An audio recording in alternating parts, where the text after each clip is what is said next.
राधे राधे दोस्तों, इस साल 2024 में वामन एकादशी 14 सितंबर को पड़ रही है। तो आज हम वामन एकादशी पूजा की बहुत ही सरल विधि देखेंगे। वैसे तो एकादशी के व्रत को सर्वश्रेष्ठ व्रत माना जाता है, पर उसमें भी वामन एकादशी का बहुत अधिक महत्व होता है। वामन एकादशी पर भगवान विष्णु के वामन अवतार का पूजन किया जाता है। इस एकादशी को परिवर्तनीय एकादशी के नाम से भी जाना जाता है, क्योंकि इस दिन भगवान विष्णु अपनी योग निद्रा में लीन रहते हुए करवट लेते हैं। तो अब पूजा विधि देख लेते हैं। एकादशी की पूजा सुबह सुबह की जाती है।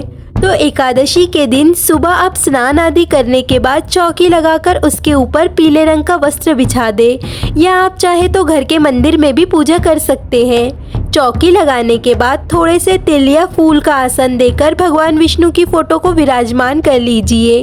आपके पास लड्डू गोपाल हो तो उन्हें भी आप फूलों का आसन देकर विराजमान कर ले, और साथ ही गणेश जी को भी विराजमान कर लीजिए। उसके बाद जल के छींटे लगाकर सभी को भाव रूप से स्नान करवा लीजिए। फिर देसी घी का दिया लगा दे। इसके बाद हम सभी को वस्त्र स्वरूप कलावा समर्पित करना है और चंदन से तिलक भी कर लेना है। दिए को भी आपको तिलक कर लेना है।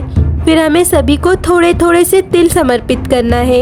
एकादशी के दिन चावल का बिल्कुल भी प्रयोग नहीं किया जाता है, इसीलिए यहाँ हम चावल की जगह तिल समर्पित करेंगे। दिए में भी तिल ज़रूर डालें, क्योंकि ऐसा माना जाता है कि दिए में जितने तिल चटकेंगे उतने ही हमारे कष्टों का नाश होता है। उसके बाद लड्डू गोपाल को, विष्णु जी को, गणेश जी को, सभी को इत्र लगाए। फिर फूल समर्पित कीजिए। उसके बाद गणेश जी को दुर्वा समर्पित करें और भगवान विष्णु और लड्डू गोपाल को तुलसी दल समर्पित करें। गणेश जी को तुलसी नहीं चढ़ती है, और तुलसी आपको एकादशी के एक दिन पहले दशमी तिथि को ही तोड़कर रख लेना है, क्योंकि एकादशी के दिन तुलसी नहीं तोड़ी जाती है।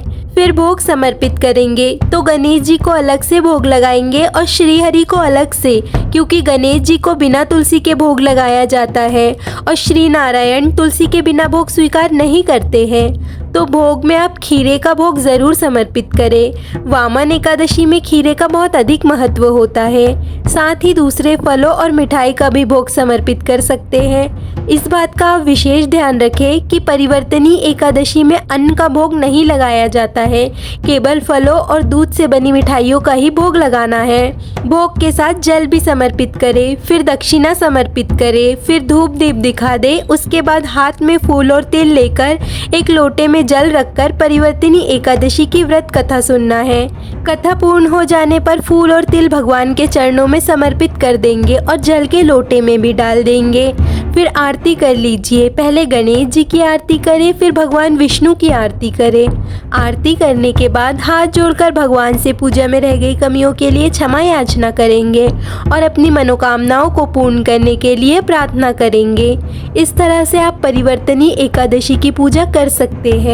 पूजा के बाद जल के लोटे से सूर्य देव को अर्घ्य दे देंगे और शाम के समय भी आपको पूजा करके आरती करना है। उसके बाद चौकी आपको अगले दिन उठाना है।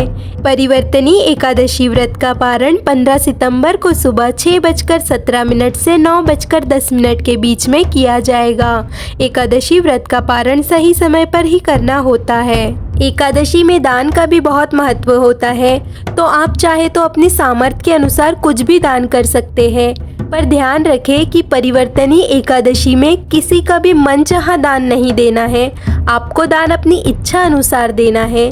परिवर्तनीय एकादशी को जल झूलनी एकादशी भी कहा जाता है, क्योंकि इसी पवित्र दिन पर मैया यशोदा ने जलाशय में जाकर श्री कृष्ण के वस्त्र पहली बार धोए थे। ऐसे ही पूजा पाठ से जुड़ी सभी जानकारियों के लिए चैनल को सब्सक्राइब कर लीजिए और वीडियो को लाइक, कमेंट, शेयर जरूर कीजिए। राधे राधे।